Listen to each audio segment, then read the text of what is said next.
नमस्कार. मालिकेच्या आजच्या भागामध्ये आपल्याला पाहायला मिळणार आहे की धर्माधिकारी यांच्या बाप्पाची स्थापना झालेली आहे आणि आता बाप्पाची पूजा सुरू आहे. तर यश आरती करत आहे. खरं तर इकडे आता सुलक्षणा म्हणजे मला असं वाटत होतं की ही आरती उदयने केली पाहिजे, पण उदय तेवढा आता स्ट्रॉंग नाहीये, त्याची तब्येत ठीक नाहीये, म्हणून यशला तो मान दिलेला असतो. यश पूजा करतो आणि आरती करायला उभा राहिलेला असतो. त्यानंतर आता आरतीचं ताट जे आहे ते उदयकडे दिलं जातं. त्याचवेळी बाबा म्हणतात की कावेरी जा बरं, तू उदय आरती करत आहे ना, तर उदयच्या तिथे जाऊन त्या आरतीला हात लाव बरं तुझा, असं बाबांनी सांगितल्यानंतर मात्र आता कावेरीला खूप मोठा धक्का बसलेला आहे आणि कावेरी मात्र पाहतच आहे. कारण कावेरी काही तेवढा लवकर तिथं जात नाही, कारण तिच्यासाठी ही गोष्ट खूपच भयानक अशी आहे. या सगळ्यातून बाहेर पडणं हे वाटतं तेवढं सोपं नाहीये, हे कावेरीला माहिती आहे. कावेरी शांतपणे तिथे उभी राहिलेली असते. बाप्पाची आरती सुरू झालेली असते आणि त्याच वेळी हे सगळं घडत असतं. आता सगळ्यांना मोदक दिले जातात आणि मोदक खात असतात सगळेजण. चिकूच्या हातात सुद्धा मोदक दिलेला असतो, पण कावेरीला शंका येते. कावेरीला असं वाटतं की नाही, ह्या मोदकांमध्ये काहीतरी प्रॉब्लेम आहे. म्हणून कावेरी आत जाते आणि पाहते. जेव्हा कावेरी बाहेर आलेली असते तेव्हा तिचा चेहरा जो आहे तो खरंच खूप विचित्र असा झालेला असतो. आणि त्याच वेळेस कावेरी जेव्हा हे सगळं करते आणि मग बाहेर येते, सगळ्यांना सांगू लागते की प्लीज कुणीही ते मोदक खाऊ नका, कारण त्या मोदकामध्ये विष मिक्स केलेलं आहे, असं ती सांगत असते. आणि त्याच वेळी खूप मोठा धक्का बसलेला आहे. सगळेजण पाहत आहेत आणि कावेरी मात्र बेशुद्ध पडलेली आहे.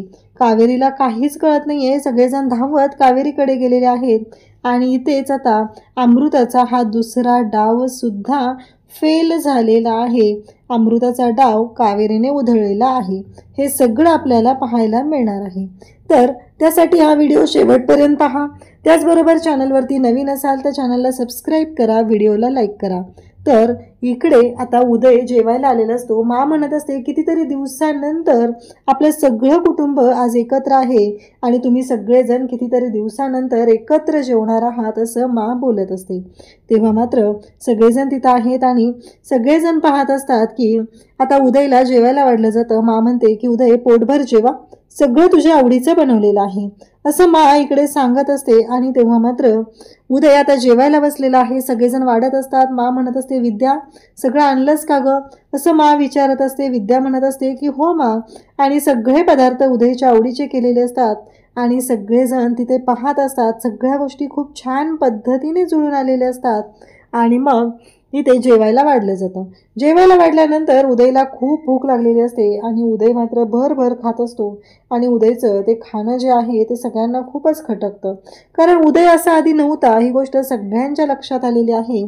पण अचानक असं काय घडलं, उदय अचानक असं का वागत आहे, हा प्रश्न मात्र सगळ्यांना पडलेला असतो. आणि तेव्हा मात्र सगळेजण तिथं असतात. सगळेजण म्हणत असतात की नाही, काहीतरी हे वेगळं घडतंय, असं लक्षात आलेलं असतं. आणि मग उदयकडे पाहत असतात.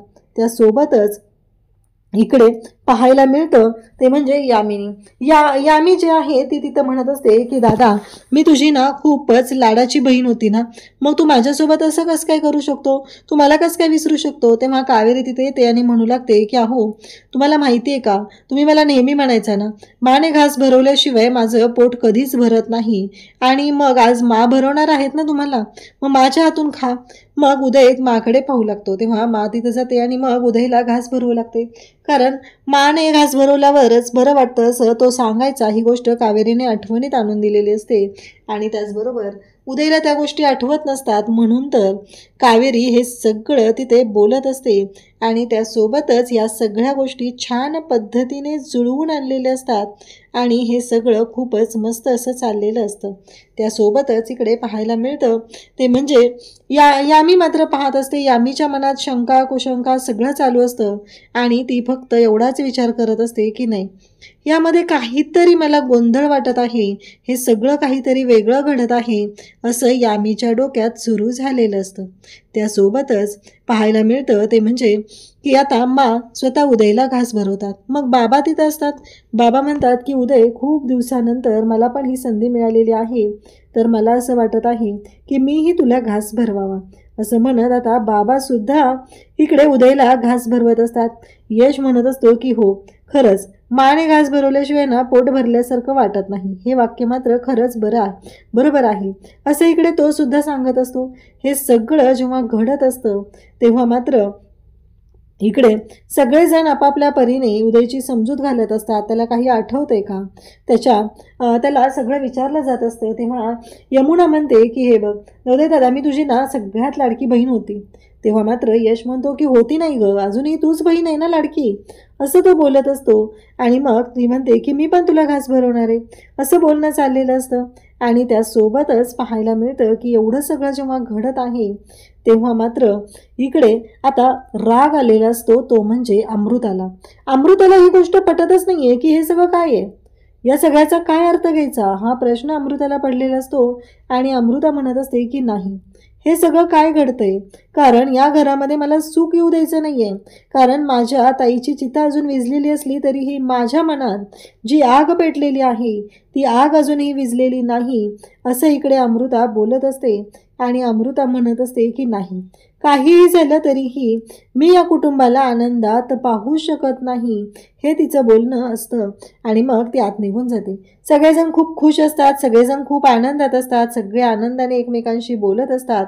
आणि त्याचबरोबर इकडे या सगळ्या गोष्टी जेव्हा घडत असतात तेव्हा मात्र आता उदय खायला सुरुवात करतो. पण उदय खूप दिवसानंतर पोटभर खात असतो, त्याचे हाल झालेले असतात. आणि त्यामुळं उदयच्या बाबतीत हे सगळं घडत असतं.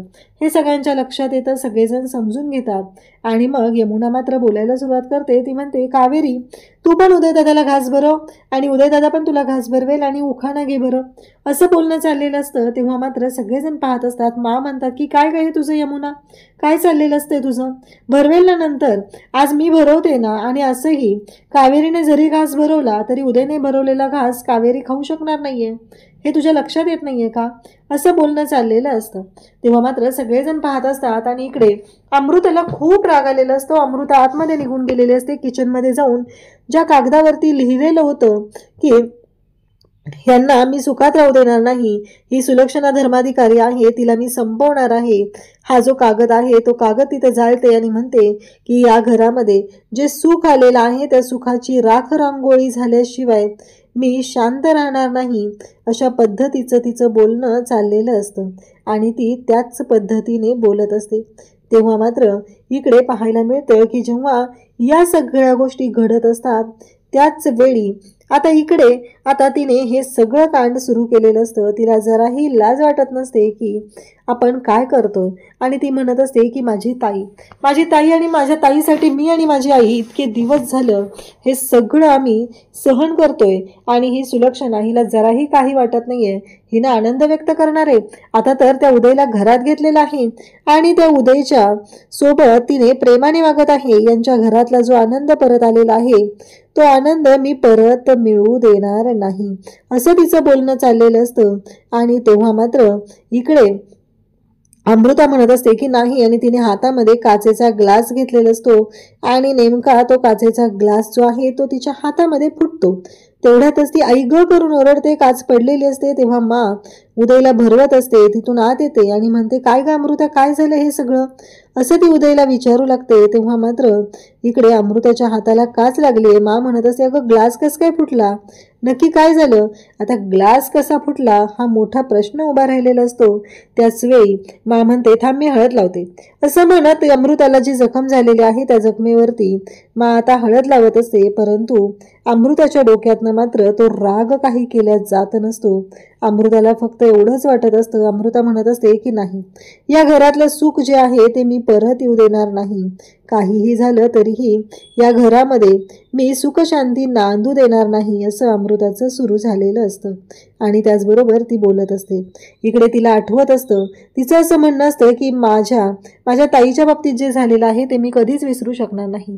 आणि तिला तो प्रसंग सुद्धा आठवत असतो जेव्हा तिच्या ताईने आत्महत्या केलेली होती, तो प्रसंग. अमृताला इकडे मा समजवत असतात. मा म्हणत असतात की आता उदय आलेलं आहे, लवकरच तुझं आणि यशचं लग्न लावून देते.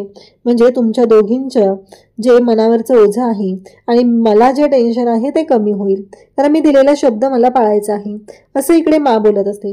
तेव्हा अमृता रागाने जाता रूममध्ये निघून जाते आणि त्याचबरोबर अमृता रूममध्ये जाते आणि त्यानंतर ती तिथे जाऊन आदळापट करते. पिलू असतात ते फाडते, सगळ्या रूममध्ये पसारा झालेला असतो. आणि इकडे कावेरी मात्र दिव्यांनी भरलेलं ताट घेऊन बाहेर आलेली असते. तुळशी मातेच्या तिथे दिवे लावत असते. यश आलेला असतो आणि यश म्हणत असतो, मीही काही मदत करू का? तेव्हा कावेरी आणि यश दोघेजण मिळून आता तुळशीला दिवा लावत असतात. तेव्हा कावेरी म्हणते की या घरावरती कोणतंही संकट येऊ देऊ नको, असं बोलणं चाललेलं असतं. कावेरी म्हणत असते की खरंच उदय भाऊजी आलेत, खूप बरं वाटलेलं आहे. इकडे आता हातामध्ये सगळे फोटो घेतलेले असतात. माचा फोटो असतो, सगळ्यांचे फोटो असतात, त्याच्यामध्ये यामी आणि पार्थचा सुद्धा फोटो असतो. आणि हे सगळं जेव्हा घडत असतं तेव्हा मात्र इकडे अमृता ते फोटो घेऊन असते आणि ती म्हणत असते की या सगळ्यांना मी संपवणार आहे. कावेरी म्हणत असते की तुळशी माते, या घरावरती कोणतंही संकट येऊ देऊ नको, या घराला सुखात ठेव, अशा पद्धतीने ती बोलत असते. त्यासोबतच इकडे आता कावेरी आणि यश दोघंही दिवा लावत असतात. देवाला विनंती करत असतात, मागणं मागत असतात. यश मात्र म्हणत असतो की खरंच आज कितीतरी दिवसांनी उदय दादा आला आणि या घरातला आनंद परत आलेला आहे, मा पण खुश झालेली आहे. आणि मग कावेरी म्हणत असते की चला. कावेरीच्या डोक्यात विचार चालू झालेले असतात आणि मग कावेरीचं म्हणणं असतं की आता मला जावं लागणार आहे. उदयदादा परत आला. एक दिवस उदयदादाने जर सगळ्यांना सांगितलं की ही माझी बायको नाही आहे, ही माझ्या बायकोची बहीण आहे, तर सगळं सत्य सर्वांच्या समोर येईल, असं इकडे म्हणणं असतं. आणि मग कावेरी आणि यश बोलत असतात. इकडे अमृता आता माझा फोटो घेऊन या घराला पुन्हा उद्ध्वस्त करण्याचं बोलत असते आणि त्याच वेळी तिथे वादळ येतं आणि तिच्या हातातून सगळे फोटो उधळले जातात आणि तिच्या हातामध्ये जो फोटो राहतो तो म्हणजे फक्त कावेरीचा फोटो हातात राहिलेला असतो. आणि आता तिने कावेरीला संपवण्याचा विचार करत आहे. कावेरीच्या बाबतीत चुकीचा विचार तिने सुरू केलेला आहे, हे इकडे पाहायला मिळतं. आणि ती अगदी रागाने अशी लालबुंद झालेली आहे, पेटून उठलेली आहे. म्हणजे तिचा क्रोधाग्नी इतका वाढलेला आहे की नक्कीच काहीतरी घडू शकतं, अशा प्रकारचे संकेत मिळत असतात. इकडे यश कावेरी मात्र कुटुंबाला वाचवण्यासाठी प्रयत्न चालू असतात त्यांचे. आपल्या कुटुंबावरती कोणतंही संकट यायला नकोय असंच त्यांना वाटत असतं. त्यासोबतच इकडे पाहायला मिळतं की यश आणि कावेरी दोघंही खूप खुश असतात. कावेरी म्हणत असते की आता चिकूची जबाबदारी मी उदय भाऊजींकडे देऊन जाऊ शकते. म्हणजे आता उदय भाऊजी परत आलेले आहेत, आता मला टेन्शन नाही आहे. मी काऊला दिलेलं जे वचन होतं त्या वचनातून आता मी मुक्त होणार आहे. तेव्हा यश म्हणत असतो की हो बरोबर आहे, एकदा का उदयदादांनी सांगितलं की मग सगळ्या गोष्टी क्लिअर होणार आहेत, असं इकडे बोलणं चाललेलं असतं. आणि त्याचवेळी कावेरी सुद्धा बोलत असते. कावेरी म्हणत असते की हो मग आता मलाही जावं लागणार. यश म्हणतो का? तेव्हा कावेरी म्हणते असंही माझं इथे कोण आहे, म्हणजे मी कोणासाठी राहणार आहे, असं कावेरीचं बोलणं चाललेलं असतं. यशला मात्र खूप वाईट वाटत असतं. यश म्हणत असतो काय कोणीच नाही आहे तुमचं इथं, असं यश बोलत असतो. तेव्हा मात्र कावेरी यशकडे पाहते. यशला म्हणू लागते की नाही कोण आहे माझं इथं. तेव्हा यश म्हणतो बरोबर आहे, तुमचं इथे कोणीच नाही आहे ना. आणि ही माणसं, तेव्हा कावेरी म्हणते की हो ही माणसं परकी आहेत ना, तुम्हालाही माहिती आहे, असं कावेरी इकडे यशला सांगत असते. यश म्हणत असतो खरंच का? ठीक आहे तुमच्या बसचे तिकीटही काढतो, आत्ताच जा ना, कशाला, आणि कोण नाही आहे ना तुमचं इथं. आणि कावेरी मात्र यश चिडलेलं असतो ते पाहून हसत असते. कावेरी म्हणत असते की खरंच म्हणजे याला ना मला कळतच नाही हे किती चिडलेत ना, आता मी फक्त जाणार आहे म्हणलं तर. आणि कावेरी म्हणते एसीचं तिकीट काढा, एसी बसचं, कसं आहे माहिती आहे का, गरम व्हायला नको ना प्रवासात, असं कावेरी त्याला सांगत असते. इकडे पौर्णिमाच्या हाताला सुरी लागलेली असते. पौर्णिमा मात्र बसलेली असते. ती म्हणत असते हे सगळं माझ्याच बाबतीत का घडतंय आणि मलाच का लागलेलं आहे, असं पौर्णिमा म्हणत असते. यमुना म्हणत असते हो मलाही एक गोष्ट खटकते, असं बोलणं चालू आहे. तेव्हा मात्र पौर्णिमा म्हणते कोणती गोष्ट? यमुना सांगू लागते की मला सांग, जर तुझा नवरा इतक्या दिवसानंतर आला असता तर तू त्याच्याशी कशी वागली असती? आता तुला कावेरीचं वागणं खटकत नाहीये का? कारण बघ ना ती दादापासून ना वेगळं असं अलिप्त राहते. म्हणजे मला असं वाटतंय की तिच्या जागी दुसरी कोणीही असती तर धावत गेली असती, दादाची काळजी घेतली असती, त्याच्याबद्दल तिला वाटलं असतं. पण तिला काहीच वाटत नाही आहे, ती नॉर्मल आहे, अशी नेहमी असते ना तशीच आहे, तिच्यामध्ये कोणताच बदल दिसत नाही. हे सगळं बोलणं चाललेलं असतं. आणि तेव्हा मात्र ती म्हणत असते की आता आपल्याला हे शोधून काढावं लागणार आहे. आता यमुनाचं हे डिटेक्टिव्हगिरी करणं चालूच असतं, कारण ती लहानपणापासून तशीच आहे आणि आता तर तिचं जरा जास्तच वाढलेलं आहे, कारण तिच्या डोक्याला कामच नाही आहे. तेव्हा मात्र पौर्णिमा म्हणत असते की हो बरोबर आहे ग, असं काहीतरी माझ्या पण डोक्यात आलेलं, बरोबर आहे तू म्हणतेस ते, असं मलाही जाणवतंय काहीतरी वेगळं आहे हे. आणि मग दोघेही बोलत असतात. तेवढ्यात कावेरी येते आणि कावेरीच्या हातामध्ये यमुना क्रीम देते आणि म्हणू लागते की ही क्रीम घे आणि दादाला लाव. तू म्हणाली ना दादा दरीत पडणार होता, दरीतून त्याला पडता पडता वाचवले, खर्चट नसेल ना. आणि मला सांग माने क्रीम लावायला, आता दादा एवढाही लहान नाहीये ना, आणि तू त्याची बायको आहे, तूच लावली पाहिजे. आता या दोघी जणी अगदी तिथं समोर येऊन हे सगळं बोलत असतात आणि या सगळ्या गोष्टी ते घडत असतात. तेव्हा मात्र आता धक्का बसलेला असतो, हे सगळं काय आहे आणि या सगळ्या गोष्टी अशा का घडत आहेत हा प्रश्न मात्र पडलेला असतो. तेव्हा इकडे कावेरीला हे सगळं बोललं जात असतं आणि कावेरी मात्र म्हणत असते की नाही, हे सगळं काय आहे. कावेरी विचार करत असते आणि त्याच वेळी इकडे यमुना म्हणत असते सांग ना मग का नाही, तू का नाही जाऊन लावणार. ती म्हणते मी आणि त्यांच्या रूममध्ये कसं जाऊ, हा प्रश्न आता तिला पडलेला असतो. आणि तेव्हा मात्र कावेरीकडे आता त्या प्रश्नाचं उत्तर नसतं आणि कावेरी शांतपणे उभी असते. तेवढ्यात मा तिथे येतात आणि मा म्हणतात की दे ना उत्तर, यमुना जे विचारते ना त्या प्रश्नाचं उत्तर दे कावेरी, तूच लावलं पाहिजे ना, तू जा ना रूममध्ये, का जात नाहीये. आता कावेरी काय उत्तर देणार हे मात्र खूप मोठं असतं, कारण कावेरीनं उत्तर देणं तर गरजेचं आहे. जोपर्यंत कावेरी सगळ्यांना सांगणार नाही तोपर्यंत घरातल्यांच्या मनातल्या शंका कमी होणार नसतात. कावेरी टेन्शनमध्ये असते. तेव्हा अक्षरशः तिथं यामी तिला म्हणू लागते की मला एक कळत नाहीये की असं बोललं की तू अशी कापायला का लागते, म्हणजे अशी थरथरायला काय होते, म्हणजे कशाची भीती वाटते तुला, काय झालंय नक्की. असे सगळे प्रश्न यमुनाला पडलेले असतात आणि त्या सगळ्या प्रश्नांची उत्तर आता यमुनाला हवी असतात. तिथे माही आलेल्या आहेत. माही म्हणतात की हो मलाही या प्रश्नाचं उत्तर हवं आहे, काय झालेलं आहे. यामीच्या डोक्यात वेगळंच सुरू आहे. यामीला मात्र असं वाटत आहे की नाही, काहीतरी वेगळं घडलेलं आहे आणि ही कावेरी आपल्यापासून ते सत्य लपवत आहे आणि असं लक्षात आलेलं असतं. तेव्हा मात्र सगळेजण आता कावेरीकडे पाहत आहेत, कावेरीच्या उत्तराकडे पाहत आहेत. कावेरीने बोललं पाहिजे, कावेरीने सांगितलं पाहिजे असं सगळ्यांना वाटत आहे. त्यासोबतच इकडे पाहायला मिळतं की यमुना मात्र प्रश्न विचारायची थांबत नाही. तिच्या डोक्यात ज्या शंका आहेत त्या सगळ्या शंका तिला विचारायच्या असतात आणि त्यामुळं तिने प्रश्नांचा भडीमार केलेला असतो आणि कावेरीला म्हणत असते की मला उत्तर हवं आहे, सांग लवकर, का नाही जाते तू. आणि आता कावेरीला कळत नसतं की काय उत्तर द्यायचं आहे, हे सगळं काय घडलेलं आहे. आणि कावेरी मात्र विचारात पडलेली असते आणि त्याच वेळी आता सगळेजण तिथं असतात आणि सगळेजण हे पाहत असतात. त्यानंतर इकडे पाहायला मिळतं की आता उद्याच्या भागामध्ये बाप्पाची पूजा सुरू झालेली आहे. सगळेजण बाप्पाची पूजा करण्यासाठी एकत्र जमलेले आहेत आणि त्याच वेळी यश बाप्पाची आरती करत असतो. यशचं झालं की आता बाबा म्हणतात की आता उदय तू आरती घे. आता उदयला आरती घ्यायला सांगितली जाते. उदय आरती घेण्यासाठी जातो. तेव्हा मात्र सगळेजण तिथे पाहत आहेत, कारण उदय आरती घ्यायला गेलेला असतो. तेव्हा बाबा मात्र म्हणत असतात की कावेरी तू पण जाऊन आरतीला हात लाव बरं. दोघं जण आरती करा.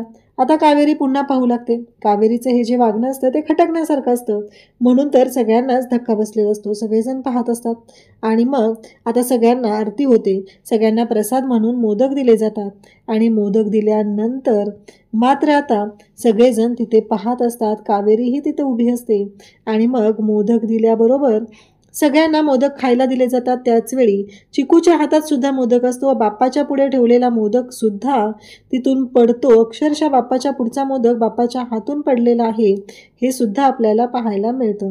आणि तेव्हा मात्र आता अमृता खुश झालेली असते आणि मग कावेरी आत जाते, कारण बाप्पाच्या पुढचा मोदक पडलेला आहे. कावेरी चिकूच्या हातात मोदक दिलेला आहे. चिकूचं सुद्धा आयुष्य उद्ध्वस्त होऊ शकतं ही गोष्ट इथे उभी राहिलेली आहे. जणू काही आणीबाणीची परिस्थिती निर्माण झालेली आहे. सगळेजण मोदक खात असतात आणि तेव्हा मात्र कावेरी तिथे येते आणि सांगू लागते कुणीही तो मोदक खाऊ नका. कावेरीनं जेव्हा असं सांगितलेलं असतं तेव्हा मात्र इकडे सगळेजण पाहू लागतात की अचानक काय झालं, कावेरी असं का बोलत आहे, सगळ्यांना का सांगत आहे की मोदक खाऊ नका म्हणून. हा प्रश्न मात्र पडलेला आहे. सगळेजण पाहत आहेत कावेरीचा चेहरा मात्र खूपच विचित्र असा झालेला आहे आणि सगळ्यांना धक्का बसलेला असतो की काय झालंय, कावेरी असं का बोलतेय. परंतु कावेरी बेशुद्ध पडते आणि कावेरी म्हणत असते की त्या मोदकामध्ये आणि कावेरी तिथं पडलेली असते. आता हे सत्य सर्वांच्या समोर आलेलं आहे. नक्की काय झालेलं आहे, अमृताने काय केलेलं आहे, कावेरी सगळ्यांचा जीव तर कसा वाचवेल हे आपल्याला पुढे पाहायला मिळणार आहे. अशाच अपडेटसाठी चॅनलशी कनेक्ट राहा. थँक्यू.